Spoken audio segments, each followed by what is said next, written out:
Hola, buenas. Bendiciones a todas las personas que están sintonizando este video.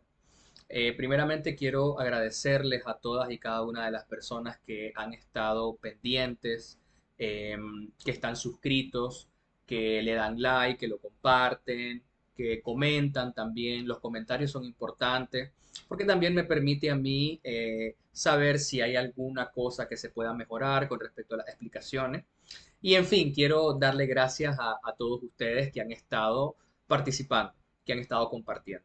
Primeramente quiero pedirles disculpas porque como notarán, el domingo pasado pues no hubo publicación de video. La verdad es que he estado pasando por una situación, una emergencia familiar bastante difícil. eh, y bueno, no pude grabar la semana pasada. Sin embargo, aquí estamos publicando ya para esta semana. Este video lo van a estar viendo ustedes el día de mañana, lunes. Está siendo grabado domingo. No lo pude grabar como hago usualmente las otras semanas, que grabo un sábado para publicar domingo, por la misma situación de emergencia familiar que he estado teniendo. Pero bueno, estas son cuestiones normales, así como me imagino ustedes también en sus casas, con su familia. A lo mejor no todos, pero sí que es cierto que muchos estamos pasando por momentos difíciles últimamente. Y esto también es un mensaje que ya veníamos hablando la segunda prédica, en la prédica de Esmirna, donde hablábamos de que el Señor Jesucristo iba a probar la fe por medio de la tribulación, por medio de los problemas, por medio de la angustia. Y es normal que suceda. De hecho, en las cartas de Pedro aprendemos que esta es una demostración que tenemos al Espíritu de Dios, al Espíritu Santo dentro de nosotros. Pues bien, el día de hoy vamos a tocar la cuarta iglesia, el cuarto mensaje para la iglesia de Tiatira. Como ustedes imaginarán, son 7 iglesias. En este caso llevamos por la número 4, que es Tiatira. En este sentido, como siempre, como es costumbre, vamos a hacer primeramente una breve introducción acerca de el contexto etimológico, el contexto cultural, el contexto geográfico y uno que otro contexto económico también es importante porque todos estos elementos nos van a ayudar a nosotros a poder sustraer el mensaje de una manera más robusta y completa. Comenzando con la etimología o qué significa la palabra Tiatira. Es importante siempre conocer a quién va dirigida y un poco también nos arroja luz conocer los nombres. Como ustedes recuerdan, Esmirna nos arrojaba luz acerca de qué significaba mirra, que tiene que ver con el hecho de utilizarse para la ofrenda, para el incienso, para quemar, que también guarda cierta vinculación con las pruebas. En este caso, Tiatira, el nombre Tiatira aparece en diversas figuras, tanto griegas como romanas, y varios historiadores teorizan de que muy probablemente proviene del vocablo tigater, que significa hija. Se traduce literalmente como hija.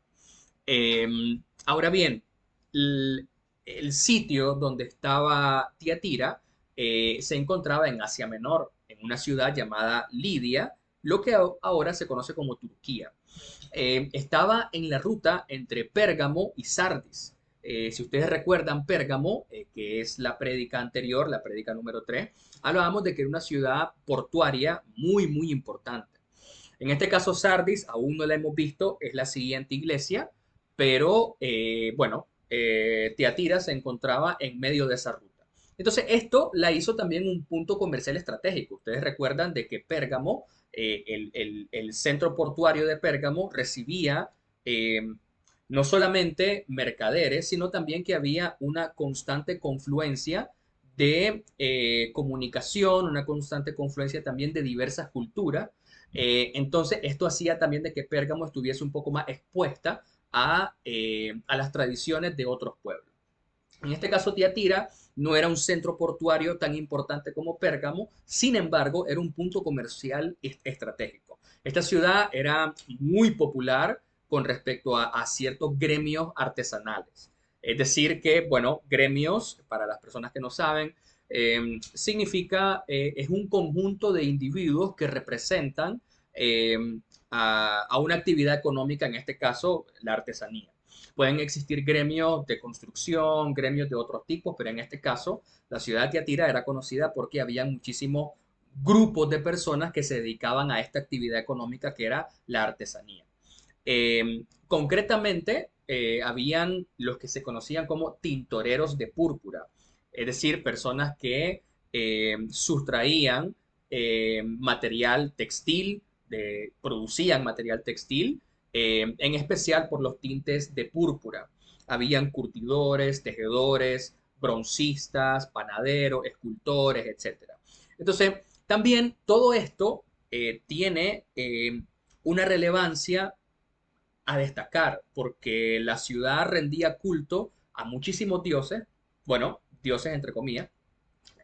Uno de ellos era Apolo, que era representado por un jinete portador de un hacha doble, etcétera. También coexistían cultos a la diosa Artemisa y a otras divinidades locales que eran importantes de acuerdo al gremio de ellos de la artesanía. De hecho, nosotros vemos en Hechos, capítulo 16, nosotros vemos, si usted, bueno, lo tiene usted ahí en pantalla, em, había una mujer llamada Lidia, que me acompaña a Hechos 16, 14, dice la palabra de Dios. Entonces, una mujer llamada Lidia, vendedora de púrpura, te recuerda que le acabo de hablar que esa era una de los giros comerciales que existían en nuestra ciudad, de la ciudad de Tiatira, que adoraba a Dios, estaba oyendo la predicación de Pablo, y el Señor abrió el corazón de ella para que estuviese atenta a lo que Pablo decía. Entonces, el testimonio de Lidia, en este caso, muestra que los primeros cristianos de Tiatira muy probablemente pertenecían a estos gremios artesanales y enfrentaban estas tensiones, como usted se imaginará, cuando uno es cristiano y uno es fiel al Señor, siempre se va a levantar obstáculo de parte del enemigo. Y en este caso, no hay mayor obstáculo que cuando uno es cristiano y se enfrenta a tradiciones que son distintas, que hablan de una fe distinta de la que nosotros proclamamos. Entonces, en este caso, estos primeros cristianos estaban rodeados de gremios artesanales que rendían culto idolátrico vinculado al oficio de ellos.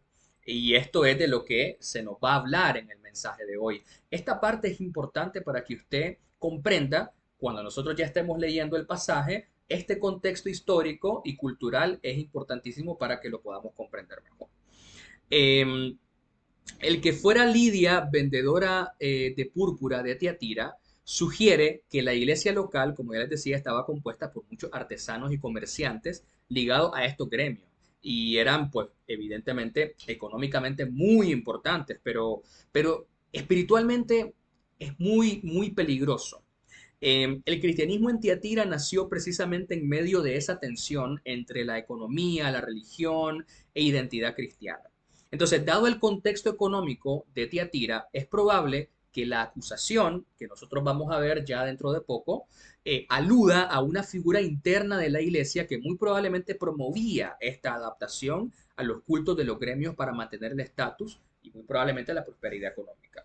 Como sucede también ahora en muchas iglesias locales o en muchos lugares, por ejemplo, de trabajo, en la que las personas, por ser cristianos, muchas veces lo excluyen y los cristianos, por miedo a ser excluidos de sus compañeros de trabajo o de su núcleo familiar o del núcleo de amigos, entonces traicionan su fe, traicionan sus convicciones para ser amigos del mundo. Y esto es algo a lo que se estaba enfrentando la iglesia de Tiatira. Pues bien, vamos ya a dar inicio a el mensaje de hoy. Apocalipsis capítulo 2, versículo 18. Voy a leer primeramente todo el mensaje a la iglesia de Tiatira y luego lo vamos a ir disertando versículo por versículo. Apocalipsis capítulo 2, vamos a tratar el día de hoy, son 11 versículos, es un poco denso, pero vamos a intentar avanzar con rapidez para que no me tome más de la hora. Que dicho sea de paso, les doy gracias a todo ese feedback que me han dado, que sé que muchas veces como que me emociono demasiado, ¿verdad? Y se hacen unas prédicas demasiado largas. Pero bueno, Apocalipsis 2 del 18 al 29 dice la palabra de Dios honrando al Padre, al Hijo y al Espíritu Santo. Escribe al ángel de la iglesia en Tiatira, el Hijo de Dios, el que tiene ojos como llama de fuego y pies semejantes al bronce bruñido. Dice esto: Yo conozco tus obras y amor y fe y servicio y tu paciencia y que tus obras postreras son más que las primeras. Pero tengo unas pocas cosas contra ti, que toleras que esa mujer Jezabel, que se dice profetiza, enseñe y seduzca a mis siervos a fornicar y a comer cosas sacrificadas a los ídolos. Y le he dado tiempo para que se arrepienta, pero no quiere arrepentirse de su fornicación. He aquí yo la arrojo en cama y en gran tribulación a los que con ella adulteran, si no se arrepienten de las obras de ella. Y a sus hijos heriré de muerte, y todas las iglesias sabrán que yo soy el que escudriña la mente y el corazón, y os daré a cada uno según vuestras obras. Pero a vosotros y a los demás que están en Tiatira, a cuantos no tienen esa doctrina y no han conocido lo que ellos llaman las profundidades de Satanás, yo os digo, no os impondré otra carga. Pero lo que tenéis, retenedlo hasta que yo venga. Al que venciere y guardare mis obras hasta el fin, yo le daré autoridad sobre las naciones, y les regirá con vara de hierro, y serán quebradas como vaso de alfarero, porque yo también la he recibido de mi Padre, y le daré la estrella de la mañana. El que tiene oído, oiga lo que el Espíritu dice a las iglesias. Pues bien, en este primer versículo que ustedes tienen en pantalla, como siempre, nosotros podemos analizar de que el Señor Jesucristo siempre busca cómo identificarse. Siempre la identidad de Él en los primeros versículos es importante para conocer con qué carácter y con qué intención Él nos está hablando. De hecho, yo creo que ya lo he dicho en una de las prédicas, que de las 7 iglesias del Apocalipsis, a 5 de ellas el Señor Jesucristo les dice que se arrepientan y a 2 de ellas no. Las dos a las que el Señor Jesucristo les dice que no se arrepientan son Esmirna, que ya lo tocamos, y la iglesia número 6, que es Filadelfia. Tanto la iglesia de Esmirna como la iglesia de Filadelfia, la manera en la que el Señor Jesucristo se identifica es una manera en la que se echa de ver que Él es el Salvador. Vean ustedes, voy a ir rápidamente a Esmirna. Quiero simplemente dejar ese dato porque es importante. Dice, cuando dice Esmirna, dice, escribe el ángel de la iglesia en Esmirna, el primero y el postrero. El que estuvo muerto y vivió, dice esto. Así se identifica a Cristo. Vea usted cómo se identifica a Cristo cuando habla a Pérgamo, que es la iglesia que miramos en la prédica anterior. Dice, escribe el ángel de la iglesia en Pérgamo, el que tiene la espada aguda de 2 filos. Y aquí, cuando se refiere a Tiatira, el que tiene ojos como llama de fuego. Eh, Primeramente, siempre que se refiere a ojos como llama de fuego, es el Señor Jesucristo enfrentándose a alguien que él ve como un enemigo. Porque recuerde lo que dice la palabra de Dios, o estás conmigo o estás contra mí. El que no recoge conmigo desparrama, dice el Señor Jesucristo.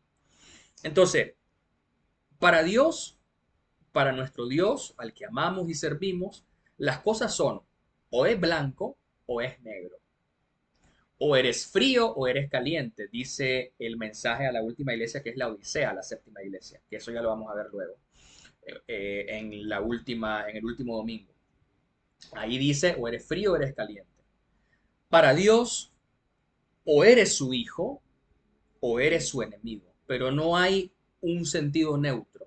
No hay una neutralidad en la que digamos estoy medio bien y medio mal. No, para Dios, o eres hijo de Dios o eres su enemigo. Así es para Dios. Y así es como debe ser siempre. Primera de Juan 1.5 dice, Dios es luz y ninguna tiniebla hay en él. Yo no puedo decir que soy cristiano y los fines de semana me voy a ingerir alcohol y a emborracharme. Yo no puedo decir que soy cristiano y maltrato a mi esposa. La maltrato o que yo la maltrate verbalmente o físicamente o psicológicamente o manipular o mentir. Yo no puedo decir que soy cristiano porque el que es cristiano anda en la verdad y practica la verdad. El que es cristiano da fruto del Espíritu. Pues bien, esta parte yo quería simplemente hacer un pequeño paréntesis porque es importante analizar esa conducta en la que a las 5 iglesias a las que el Señor Jesucristo le está diciendo que se arrepientan, Él siempre le está hablando en términos de enemistad.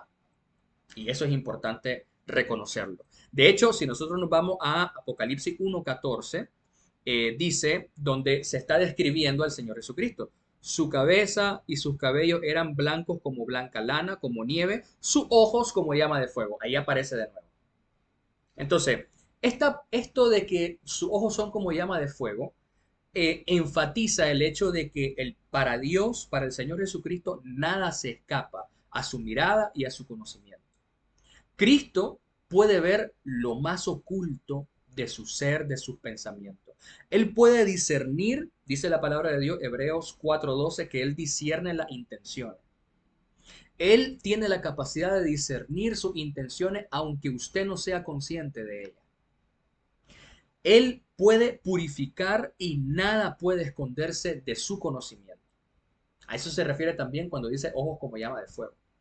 Y vea usted qué interesante en Apocalipsis 19:12, porque solamente hay 4 veces en toda la Biblia, en todo el canon bíblico, en las que se describe a Dios con ojos como llama de fuego. La primera vez lo tenemos en pantalla, Apocalipsis 1:14. Luego Apocalipsis 2:18, que es el que estamos tratando el día de hoy. Tenemos Apocalipsis 19:12, que es cuando Cristo viene en la segunda venida, que Él viene con toda la iglesia, viene en el caballo, eh, y Él viene vestido, bueno, lo vamos a leer ahora, Apocalipsis 19:12 dice, entonces vi el cielo abierto, y he aquí un caballo blanco, y el que lo montaba se llamaba Fiel y Verdadero, y con justicia juzga y pelea. Dicho sea de paso, estoy leyendo a partir del versículo 11 hasta el versículo 16. Ahí yo he puesto nada más 19:12 porque es cuando se refiere a llama de fuego, pero estoy leyendo todos esos versículos. Y había en su cabeza muchas diademas. Sus ojos eran como llama de fuego y había en su cabeza muchas diademas. Y tenía un nombre escrito que ninguno conocía sino él mismo. Estaba vestido de una ropa teñida en sangre y su nombre es el Verbo de Dios.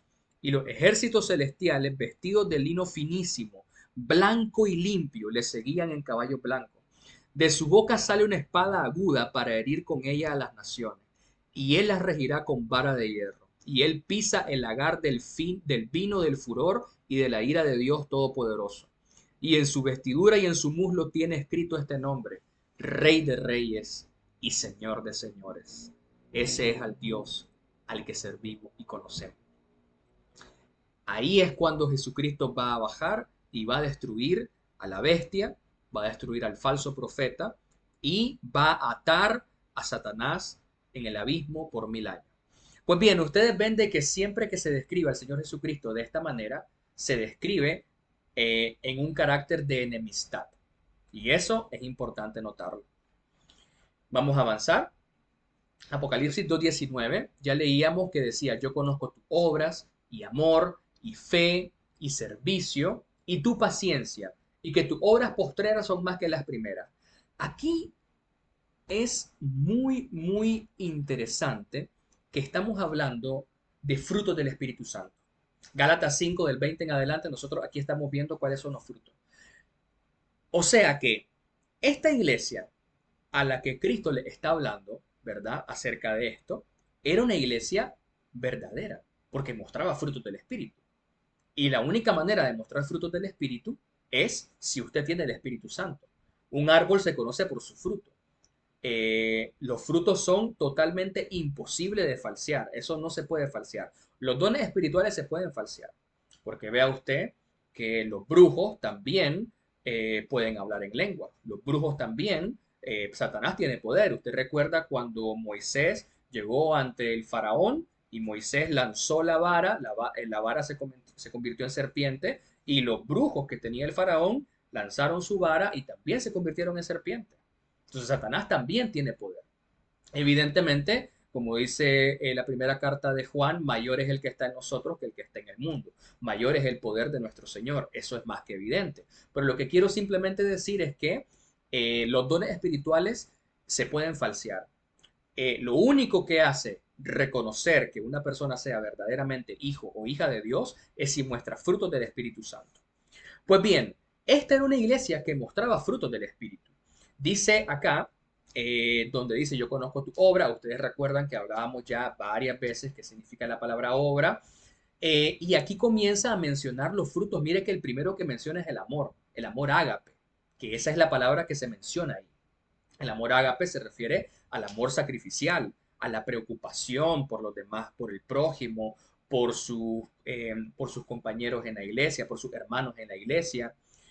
No sé si a lo mejor usted ora por muchas personas en su iglesia local o en su familia o sus amigos o sus compañeros de trabajo o su jefe o su jefa. Eso es importante también porque eso demuestra el amor que nosotros tenemos por las demás personas. La fe, la Biblia dice que era una iglesia que tenía mucha fe, que tenía paciencia.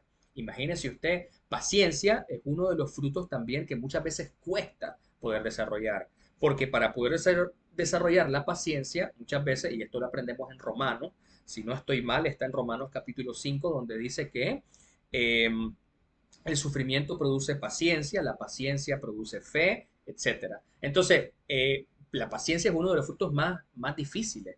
Vea usted que la palabra paciencia en el original griego es upomoné y significa perseverancia. Muchas veces también significa soportar el peso de las pruebas, el peso de los insultos, el peso de servir a la persona que está murmurando contra usted, como hizo el Señor Jesucristo. El Señor Jesucristo le lavó los pies a Judas, sabiendo él que Judas lo iba a traicionar. Y estos son los frutos del Espíritu a los que esta iglesia estaba mostrando. Y creo que es importante mencionar esto porque reconocemos entonces que esta iglesia eran verdaderos hijos de Dios porque mostraban fruto, pero al mismo tiempo vea que a partir del versículo 20, a partir del versículo 20 vemos de que el Señor Jesucristo comienza ya a hacer la acusación que él tiene contra esta iglesia. Y en este caso el Señor Jesucristo dice, pero tengo unas pocas cosas contra ti. Y vea cuál es la falla tan importante que el Señor Jesucristo encuentra. Dice, ¿cuál es la falla? Vean, toleras, siendo ellos cristianos de verdad, hijos de Dios, la falla de ellos es tan grande para el Señor que Él la tiene que hacer, echar de ver de esta manera. Dice, toleras que esa mujer, Jezabel, que se dice profetiza, enseñe y seduzca a mis siervos a fornicar y a comer cosas sacrificadas a los ídolos.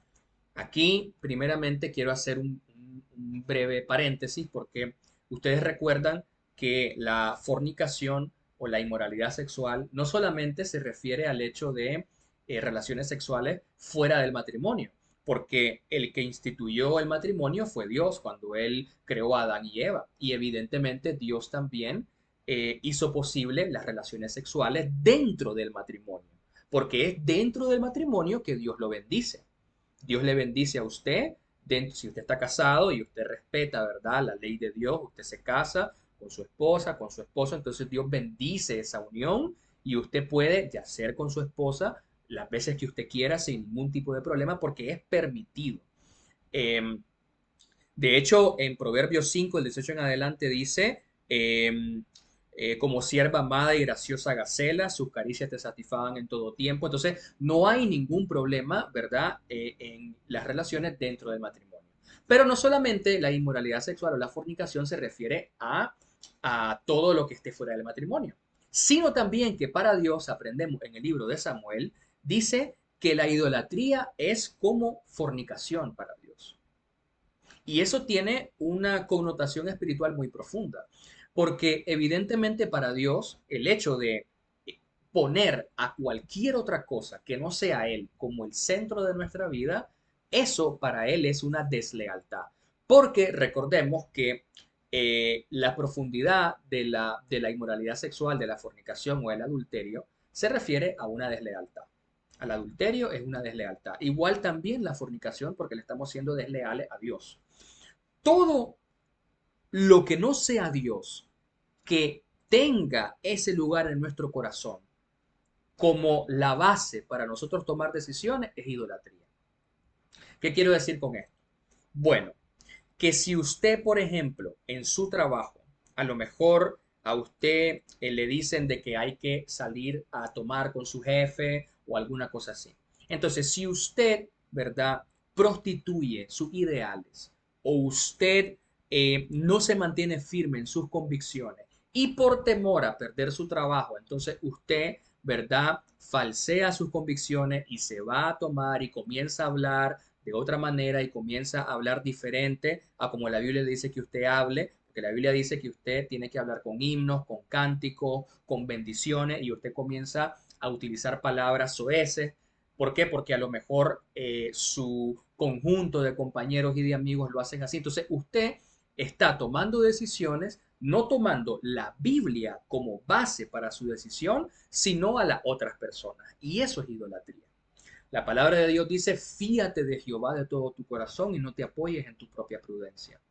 Salmo 119, 105, lámpara es a mis pies tu palabra y lumbrera a mi camino.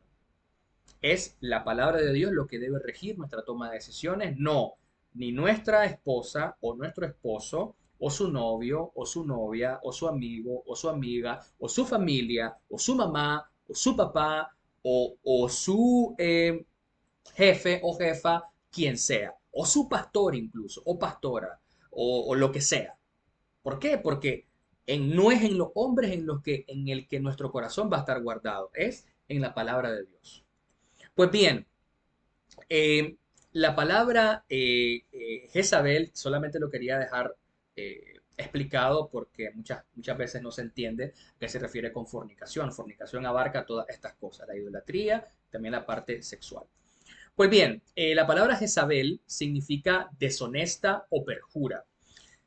Evidentemente, cuando Cristo está diciendo esa mujer Jezabel, no se está refiriendo literalmente a Jezabel, porque ustedes recuerdan, Jezabel falleció, lo podemos ver en Segunda de Reyes. No recuerdo ahorita el capítulo, pero en Segunda de Reyes aparece cómo muere ella, que la comen los perros.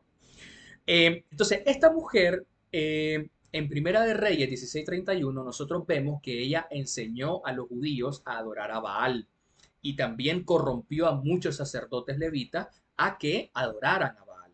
Entonces, por eso se refiere cuando el Señor Jesucristo dice, enseñando a mis siervos a fornicar y a comer cosas sacrificadas a los ídolos.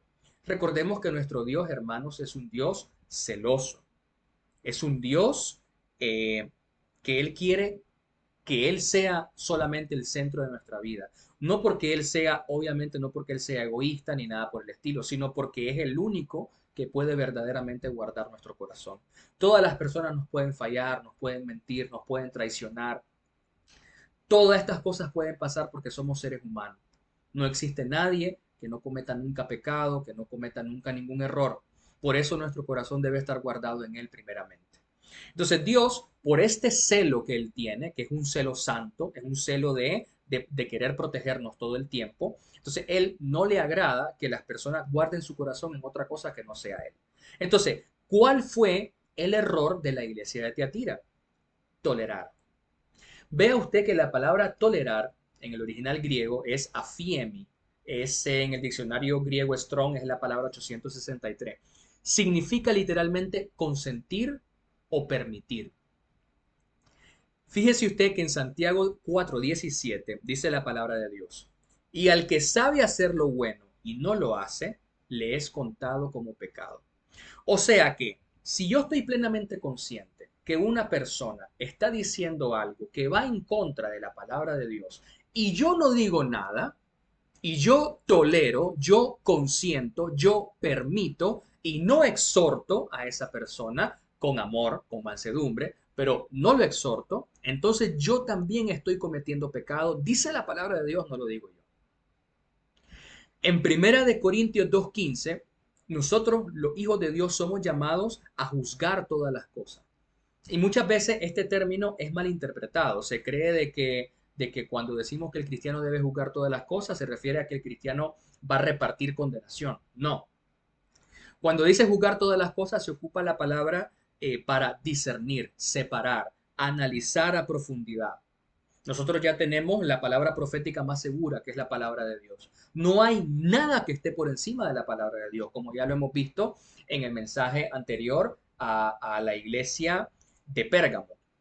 Nosotros ya explicamos ahí cuál es el peligro de las doctrinas falsas, que por cierto es una muy buena prédica, es larga, pero les invito por favor que la vayan a ver. Por aquí les voy a dejar el link para que la vayan a ver. Entonces, nosotros somos llamados a discernir y a exhortar con mansedumbre, sin importar quién sea la persona. Fíjese usted, acompáñeme a Gálatas capítulo 2, versículos del 11 al 14. Y aquí nosotros encontramos a Pablo resistiéndole nada más y nada menos que a Pedro. Dice Gálatas 2 del 11 al 14. Pero cuando Pedro vino a Antioquía, le resistí cara a cara, porque era de condenar. Vea lo que está diciendo Pablo. Porque era de condenar. Pues antes que viniesen algunos de parte de Jacobo, comía con los gentiles. Pero después que vinieron, se retraía y se apartaba, porque tenía miedo de los de la circuncisión. Y en su simulación participaban también los otros judíos, de tal manera que aún Bernabé fue también arrastrado por la hipocresía de ellos. Pero cuando vi que no andaban rectamente conforme a la verdad del Evangelio, dije a Pedro delante de todos, si tú siendo judío vives como los gentiles y no como judío, ¿por qué obligas a los gentiles a judaizar? Recordemos que como dice la palabra de Dios, Efesios 2, del 8 en adelante, que la salvación es por fe y no por obra. Tito 3:5 también nos dice que la salvación es por gracia, por medio de la fe y no por obras para que nadie se gloríe. Romanos 5:1, justificados pues por la fe tenemos paz para con Dios. El Señor Jesucristo en Romanos 8:1 se nos dice ninguna condenación hay para los que están en Cristo Jesús. De manera tal que por medio de la fe y no por la obra es la salvación. Y lo que estaba haciendo Pedro es de que él estaba enseñando a los demás, a los gentiles, a judaizar, es decir, a guardar todas aquellas obras de las que nosotros ya no teníamos que guardar, como aprendemos en Hechos capítulo 15, cuando se hace la primera gran reunión, ¿verdad?, de la iglesia, la primera y única gran reunión de la iglesia, donde se establecen cuáles van a ser las directrices que los gentiles teníamos que guardar, ¿verdad? Como ya también Pablo nos habla en Colosenses 2, del 18 en adelante, dice, nadie os juzgue a cuanto a días de reposo, luna nueva, etcétera, y un largo etcétera. Y entonces, ¿qué quiere decir esto? Que aquí Pedro estaba enseñando a los gentiles a judaizar, es decir, estaba enseñando una doctrina que no era la doctrina correcta, que es ser salvo por la fe y que no era necesidad de estar guardando toda esta obra. Entonces, vean ustedes que a esto somos llamados nosotros, a no tolerar de ninguna manera cualquier otra doctrina que no sea la doctrina del Evangelio de la gracia de Dios, del Evangelio por el cual el Señor Jesucristo murió por nuestros pecados. Somos llamados a exhortar con mansedumbre, ¿verdad? No con soberbia, no con arrogancia, no con un espíritu de conflicto, sino decir y aclarar. Y cuando usted no lo hace, pasa esto a lo que el Señor Jesucristo le está llamando la atención a la iglesia de Tiatira. Toleras, le dice, a esa mujer Jezabel. Lo permitís. Y como lo permitís, lo consentís, dice el Señor Jesucristo. ¿Por qué? Porque si tú, sabiendo cuál es la verdad del Evangelio, no la dices, también te haces partícipe con ello. Porque la luz, como dijo el Señor Jesucristo, se pone encima de una mesa para que brille ante los demás, sin ningún tipo de temor, porque estamos sirviendo al Rey de Reyes y Señor de Señores, como acabamos de leer en Apocalipsis 19:12. ¿Cómo vendrá el Señor Jesucristo con voz de mando y con trompeta de Dios? Es a ese Dios al que servimos. No debemos tener ningún temor de ninguna represalia. Y si van a haber represalia, pues entonces es un privilegio para nosotros sufrir alguna represalia. ¿Cuántas veces a mí no me han recriminado? Muchísimas veces me han recriminado por predicar duro contra el pecado, por predicar duro contra falsas doctrinas, contra las religiones, porque no es salvo que usted se haya bautizado. No, no me importa si usted se bautizó en el río Jordán. Eso no es la salvación. La salvación es solamente por medio de la fe en lo que el Señor Jesucristo hizo en la cruz del Calvario. Porque si fuéramos salvos por echarnos agua, hermanos, entonces, ¿qué necesidad había que bajara el Señor Jesucristo y sufriera semejante vituperio, semejante tortura? que él se hubiera convertido en un guiñapo humano, como dice en Isaías 53, despreciado y desechado entre los hombres, varón de dolores, experimentado en quebranto, como que escondimos de él el rostro y no lo tuvimos por azotado. Llevó él todas nuestras iniquidades, dice la palabra de Dios. Es la fe en él lo que me hace a mí ser salvo. Y a partir de esa salvación que yo ya tengo en mi corazón, a partir del nuevo nacimiento, entonces yo ahora comienzo a caminar en la obra de Dios. Pero no son las obras. No es el hecho ni de predicar como estoy predicando yo ahorita. Esta predicación no vale absolutamente nada delante de Dios. Porque lo único que es acepto para Él es la obra del Señor Jesucristo, que fue perfecta, santa y justa. Es lo único. Y ahora nosotros, como dice en Efesios capítulo 3, nosotros caminamos en las obras que fueron preparadas de antemano para nosotros para que andemos en ellas. Es solamente eso. Esto que yo estoy haciendo en este momento, el Señor Jesucristo lo preparó desde antes de la fundación del mundo y me escogió a mí como privilegio no merecido. Que yo no merezco estar aquí. Lo que yo merecía era el infierno. Eso es lo que yo merecía por mi pecado. Pero el Señor Jesucristo en su gracia me amó y me salvó estando yo en el pozo de mis pecados. Y me sacó de ahí y Él pagó el precio por mi rebelión. Él pagó el precio por mi pecado. Y ahora en el nombre de Él soy salvo. Juan 14:6, yo soy el camino, la verdad y la vida. Nadie va al Padre, dice el Señor Jesucristo, si no es por mí. No existe absolutamente nada, ni tradición, ni sacramento, ni bautismo, ni no me importa si a usted le puso la mano quien sea, no me interesa. La salvación es por medio de la obra redentora del Señor Jesucristo en la cruz del Calvario y punto. La Biblia es clara acerca de eso y esto es claro y en botella, o es blanco o es negro, pero no me le agregue más. Y yo sé que esto que estoy diciendo, a muchos que los que están escuchando esto, no les agrada, pero no tengo por qué temer, porque sirvo al Rey de Reyes y Señor de Señores. Y con esta convicción es que usted tiene que defender el Evangelio, defender por lo que el Señor Jesucristo fue a morir en una cruz. Amén. Y cuando usted no lo hace, cuando usted tolera estas cosas, cuando usted lo consiente, entonces para el Señor Jesucristo usted lo está permitiendo y lo está permitiendo por cobardía.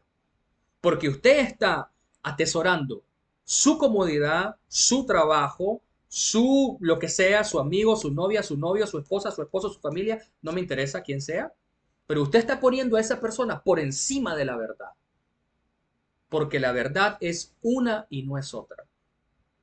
Primera de Juan 1:5, Dios es luz y ninguna tiniebla hay en él. No podemos hacer melcocha de una cosa y de otra. No, es una sola verdad, una sola salvación. No hay más. Pues bien, entonces con esta convicción y con este carácter es que tenemos que nosotros defender ardientemente nuestra fe. Sigamos, porque ya llevo casi 37, 38 minutos, creo yo. Apocalipsis ya a partir del 21 y el 22 dice, y le he dado tiempo para que se arrepienta. Aquí se está refiriendo siempre a Jezabel. Y le he dado tiempo para que se arrepienta, pero no quiere arrepentirse de su fornicación. Ya recordamos que aquí fornicación, ya lo expliqué.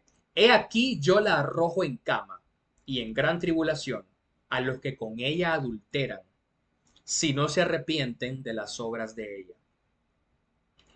¿Qué pasa? Que muy probablemente antes de que el Señor Jesucristo la arrojara en cama, muy probablemente el Señor Jesucristo ya le había hablado. Pero ¿qué pasa? Hebreos 3:8 dice, si oyeres hoy su voz, no endurezcáis vuestros corazones. Muchas veces Dios habla y habla de diversas maneras, pero nosotros no queremos escuchar porque nos es incómodo, porque cuesta, porque hay que pereza, porque esto, porque lo otro. Pues usted hace su decisión. Pero Dios tiene que castigar el mal y el juicio comienza por la casa de Dios, dice la Biblia. Entonces la Biblia dice, si oyere su voz, como el día de hoy, hoy usted está escuchando lo que el Señor Jesucristo quiere para usted. Que usted deje de consentir esa falsa doctrina en su trabajo, en su amigo, en su casa, en su iglesia. No tenga temor, no tenga temor. El Señor Jesucristo dice, no teman por los que pueden matar el cuerpo, mas no pueden tocar el alma. Tengan temor, dice el Señor Jesucristo, del que puede arrojar su alma al lago de fuego, si usted no le es fiel. Porque dice el Señor Jesucristo, todo aquel que me niegue delante de los hombres, le negaré yo también delante de mi Padre. Y cuando usted consiente doctrinas falsas, todo lo que no es verdad, usted lo consiente y lo permite, sepa usted que usted está negando el nombre del Señor Jesucristo. Porque no es lo que usted dice con su boca, lo que usted es como usted se comporta y su conducta. Hebreos 12, 16 al 17, no lo he puesto ahí porque creo que era muy largo. Dice, no sea que haya algún fornicario o profano como Esaú, que por una sola comida vendió su primogenitura, porque ya sabéis que aún después, deseando heredar la bendición, fue desechado y no hubo oportunidad para el arrepentimiento, aunque la procuró con lágrimas. Muchas veces tenemos el falso pensamiento de que Dios es misericordia infinita. Y eso no es cierto. Eso es una mentira. No hay en ninguna parte de la Biblia en la que se diga que Él sea infinito misericordia. Si dice, Él hace misericordia a millares, pero eso no quiere decir infinito. A millares se refiere que hace misericordia con muchísimas personas.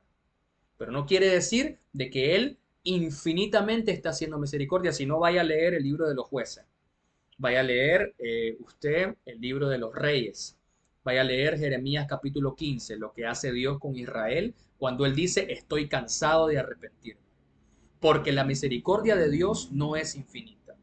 Acompáñeme usted a Proverbios capítulo 1, vamos a leer del versículo 24 al 33. Y este es Dios el que habla. Dice, por cuanto llamé y no quisisteis oír, extendí mi mano y no hubo quien atendiese, sino que desechasteis todo consejo mío y mi reprensión no quisisteis. También yo me reiré en vuestra calamidad y me burlaré cuando os viniere lo que teméis. Cuando viniere como una destrucción lo que teméis y vuestra calamidad llegare como un torbellino. Cuando sobre vosotros viniere tribulación y angustia. Vean lo que dice. Entonces me llamarán y no responderé. Me buscarán de mañana y no me hallarán. ¿Por qué? Porque aborrecieron la sabiduría y no escogieron el temor de Jehová. Escogieron temerle más a su jefe. Escogió temerle más a su familia. Escogió temerle más a sus amigos.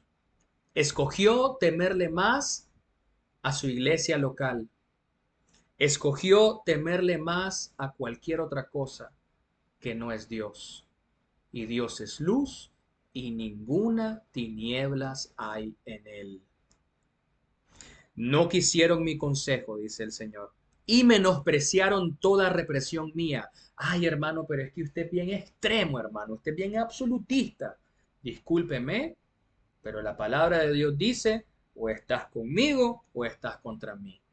Dice el Señor Jesucristo, ¿quieres venir en pos de mí? Está bien, me alegro, dice el Señor. Para venir en pos de mí, niéguese a sí mismo, tome su cruz y sígame.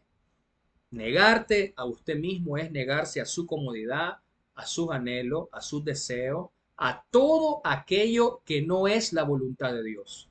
Y eso se refiere a todo aquello que no es verdad, a todo aquello que no está en la palabra de Dios. Salmo 119, 160 dice, la suma de toda tu palabra es verdad. Solamente la palabra de Dios es verdad.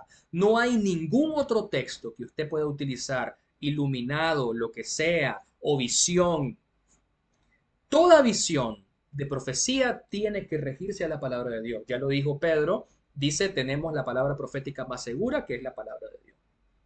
Todo lo que no sea la palabra de Dios, si usted miró, no sé lo que usted miró, al ángel, lo que sea, no sé lo que usted está viendo.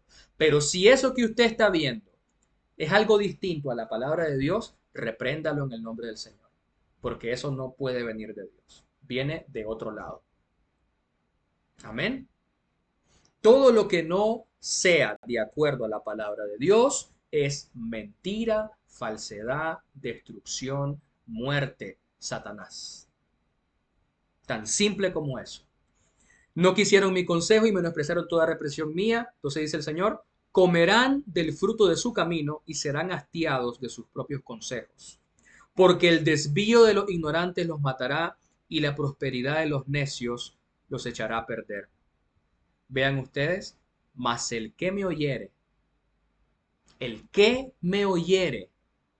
habitará confiadamente y vivirá tranquilo, sin temor del mal. Entonces, la misericordia de Dios no es infinita. Tiene límite, hermano. Pues bien, versículo 23, y a su hijo heriré de muerte, y todas las iglesias sabrán que yo soy el que escudriña la mente y el corazón, y os daré a cada uno según sus obras, que es lo que acabamos de leer acá nosotros ahorita, ¿verdad? Dice, serán hastiados de su propio consejo, ¿verdad? Menospreciaron toda represión mía. Entonces, Dios da a comer del fruto de las obras. Del fruto de las obras de las personas, Dios da de comer. Avanzamos 24 y 25. Dice, pero a vosotros y a los demás que están en Tiatira, a cuantos no tienen esa doctrina. Vean ustedes que aquí está hablando de doctrina, ya, o sea, es más que evidente que se está hablando de una doctrina falsa, de una doctrina que no es la palabra de Dios. Y no han conocido lo que ellos llaman las profundidades de Satanás. Yo os digo, no os impondré otra carga, pero lo que tenéis, retenedlo hasta que yo venga. Aquí, cuando se nos habla de las profundidades de Satanás, en los primeros siglos había una corriente filosófica llamada el gnosticismo. Y en ese sentido se hablaba algunas veces de profundidades, de misterios ocultos, del conocimiento espiritual. Hay varios ejemplos. Por ejemplo, Pablo en primera de Timoteo 6:20 le dice a Timoteo, oh Timoteo, guarda lo que te he encomendado, dice, evitando las profanas pláticas sobre cosas vanas y los argumentos de la falsamente llamada ciencia. Ahí se está hablando de esa palabra, gnosis. Porque, y lo podemos ver luego más adelante, en 1 Timoteo 4:3, perdón, anterior, 1 Timoteo 4:3, dice, prohibirán casarse. Usted juzgue qué conjunto de personas son las que prohíben casarse. Se lo digo claro y en botella, la Iglesia Católica es la que impide casarse a las personas que son eh, siervos de Dios o a los que se dicen ser siervos de Dios. Porque también, hermano, aquí quiero hacer una aclaración, ¿verdad? Y también creo que esto sucede también con los mormones que dicen que pueden tener varias esposas, cuando esto tampoco es la palabra de Dios. Los testigos de Jehová también tienen muchas cosas que no son de acuerdo a la palabra de Dios. O sea, también no quiero que piensen que es algo directamente con la Iglesia Católica. Porque sí que es cierto que muy probablemente también hayan católicos, ¿verdad? Que sean salvos. Porque la salvación, hermanos, no es la etiqueta, no es la religión a la que usted pertenezca. Recuerde que la salvación es por un hombre llamado Señor Jesucristo. La salvación es una relación orgánica y viva con el Dios viviente, con el Señor Jesucristo. Eso es la salvación. La salvación no es si yo soy evangélico o si yo soy católico. No importa la etiqueta. Si usted de corazón le sirve a Dios, si usted de corazón le sigue, si usted de corazón guarda sus mandamientos, entonces usted es hijo de Dios, usted es salvo. Entonces yo quiero que simplemente hacer esa aclaración porque no quiero que se me malinterprete también. Eh, pues bien, entonces prohibirán casarse y mandarán abstenerse de alimentos que Dios creó, que con acción de gracias participen de ellos los creyentes y los que han conocido la verdad. De hecho, también más adelante abundaban, como pueden ver ahí ustedes en pantalla, religiones mistéricas y filosofía y se comenzaban a hacer culto a los ángeles. Imagínese usted, culto a los ángeles. Esa famosa oración, ángel de la guarda, no sé qué, no sé qué. Hermano, sepa usted que cuando usted está orando, la palabra orar, ejumenai, en el original griego, significa inclinar mi corazón hacia Dios, perdón, inclinar mi corazón o elevar mi corazón. Entonces, cuando usted está orando y usted está comunicando y usted está pidiendo protección, y usted le pide protección o le está pidiendo un milagro a otra cosa que no sea Dios, usted lo que está diciendo, la implicación de eso es, Dios no es suficiente. Este ser o esta entidad tiene más poder que mi Dios y confío más en esta entidad que en mi Dios. Es claro y en botella. No, pero yo no pienso eso, pero bueno, hermano, discúlpeme, pero la Biblia es clara. Porque la Biblia dice, en el Deuteronomio y en el Éxodo dice que no te harás imagen de ninguna cosa en los cielos o debajo de la tierra. ¿Por qué cree usted que Dios hace eso? ¿Qué pasa? Usted puede ver ahí cuando se le aparecen los ángeles. Cuando aparecen los ángeles, se le aparece el ángel, si no me equivoco, creo que es el ángel Gabriel que se le aparece a Juan en la isla de Patmos. Y Juan, ¿verdad? Adora y él le dice, no, no me adores, le dice, porque yo soy consiervo tuyo. No hay ningún ángel ni los cuatro seres vivientes que están cerca del trono de Dios, los cuatro querubines, los querubines y serafines que están cerca del trono de Dios, ellos tampoco merecen adoración. El único al que toda rodilla se le debe doblar es al Señor Jesucristo, Filipenses 2 del 3 al 11. Solamente a Él. Él es el único nombre dado en los cielos, en la tierra y debajo de la tierra que merece la adoración, la gracia, la honra, el poder y la gloria. Nada más. Y cuando usted ora a otra cosa que no sea Dios, entonces usted está cometiendo adulterio espiritual. No lo digo yo, lo dice la Biblia. Y a lo mejor no le gusta a usted lo que yo le estoy diciendo. Vaya usted a corroborarlo a la Biblia. Pero yo le tengo que decir la verdad. Entonces, a eso se refiere aquí a estas partes cuando dicen las profundidades de Satanás. Vamos a avanzar. Vamos terminando. Del 26 al 29 dice, al que venciere y guardare mis obras hasta el fin, yo le daré autoridad sobre las naciones y las regirá con vara de hierro y serán quebradas como vaso de alfarero, como yo también la he recibido de mi Padre, y le daré la estrella de la mañana. El que tiene oído, oiga lo que el Espíritu dice a las iglesias. Ya recuerde usted que la palabra vencer, ya lo he explicado en otras prédicas, se refiere a subyugarse. ¿Subyugarse a quién? A Dios. Subyugarse al Señor Jesucristo. Cuando Él dice, el que quiere venir en pos de mí, niéguese a sí mismo, subyúguese. Subyúguese ante la voluntad de Dios. Subyúguese a aceptar que no existe otra cosa en los cielos y en la tierra que no sea Dios, que sea la única verdad, la piedra del ángulo, la base, el fundamento, la roca fuerte, el único en que su corazón puede estar guardado es el Señor Jesucristo. Nada y nadie más.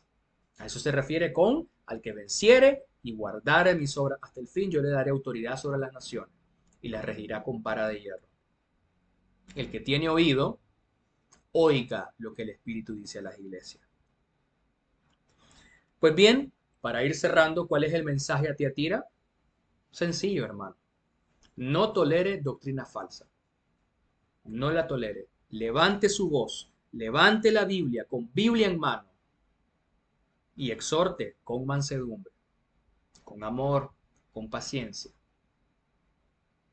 Arrepiéntete cuando oiga su voz. Usted que está escuchando esto y a lo mejor usted ha permitido doctrina falsa, donde sea, no sé si en su núcleo familiar o en su trabajo o con sus amigos o a lo mejor en la iglesia local algún predicador o predicadora dijo algo que no iba de acuerdo a la escritura. Entonces usted ahora pida predicar y aclárelo delante de toda la congregación, sin ningún temor, sin ningún temor. Exhortar sin temor, porque no nos ha dado Dios espíritu de cobardía, sino de poder, amor y dominio propio. Amén. Porque dice el Señor Jesucristo, en la palabra de Dios dice la palabra, si Él está conmigo, ¿quién contra mí? Si Dios es el que justifica, ¿quién condenará? Dice Jeremías, Él va delante de mí como poderoso gigante. Nada ni nadie puede tocarlo. Nada ni nadie puede tocarlo a no ser que Dios dé permiso. Y si Dios da permiso que usted sea tocado sufriendo en el nombre del Señor Jesucristo, considérese usted gozoso, porque es un privilegio no merecido. Duele mucho, duele muchísimo, Muchísimo duele cuando uno sufre en el nombre del Señor Jesús, pero es cuando más cerca está Jesús de nuestro corazón. Es cuando uno más le llega a conocer, porque llevando nosotros los padecimientos de Él en nuestro cuerpo, estamos cada vez más cerca de Él. Y el siervo no es más grande que su Señor. Si usted es siervo, si usted es hijo de Dios o hija de Dios o sierva de Dios, necesariamente va a sufrir por Cristo. ¿Por qué? Porque este mundo le va a aborrecer. ¿Por qué le va a aborrecer? Porque no es parte del mundo. Porque usted exhorta al mundo. Porque usted le llama pecado a lo que Dios le llama pecado. Y a nadie le gusta que le pongan el dedo en la herida.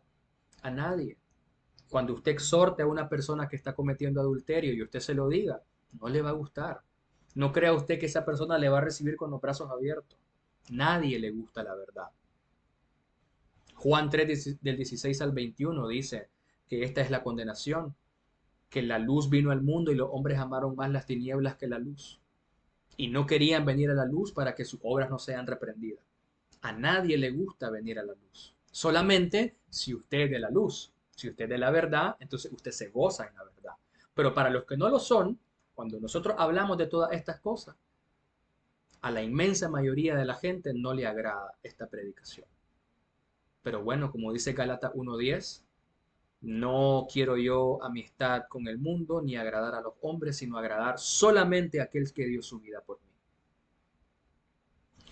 Y yo quiero agradecerle, muchas gracias por su atención, muchas gracias por haber escuchado hasta el final.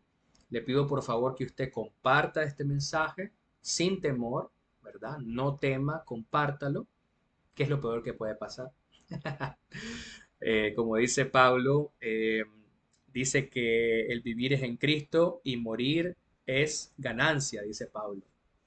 Pues bien, lo peor que puede pasar es que nos quiten la vida. Y si nos quitan la vida, vamos directo a la presencia del Señor a descansar con Él. Entonces no importa, no tema.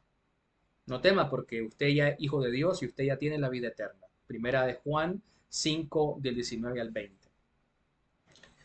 Y bueno, le doy muchas gracias por haberse quedado hasta el final. Por favor, póngame ahí abajo en los comentarios si hay alguna cosa que usted quiere que trate en algún video futuro, algún comentario, alguna pregunta.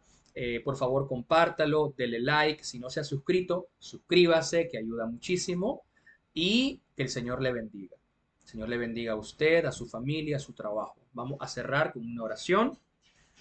Padre Santo, Padre de la Gloria, te damos gracias, Señor, por este tiempo precioso con tu palabra.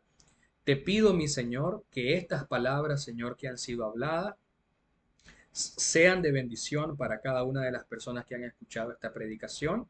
Y sea esta palabra, Señor, una semilla, Padre, que crezca y dé mucho fruto en cada uno de ellos. Esto pido, Señor, en el nombre del Padre, del Hijo y del Espíritu Santo, como era en un principio, ahora y siempre, por los siglos de los siglos. Amén. Bendiciones y que pasen una excelente semana.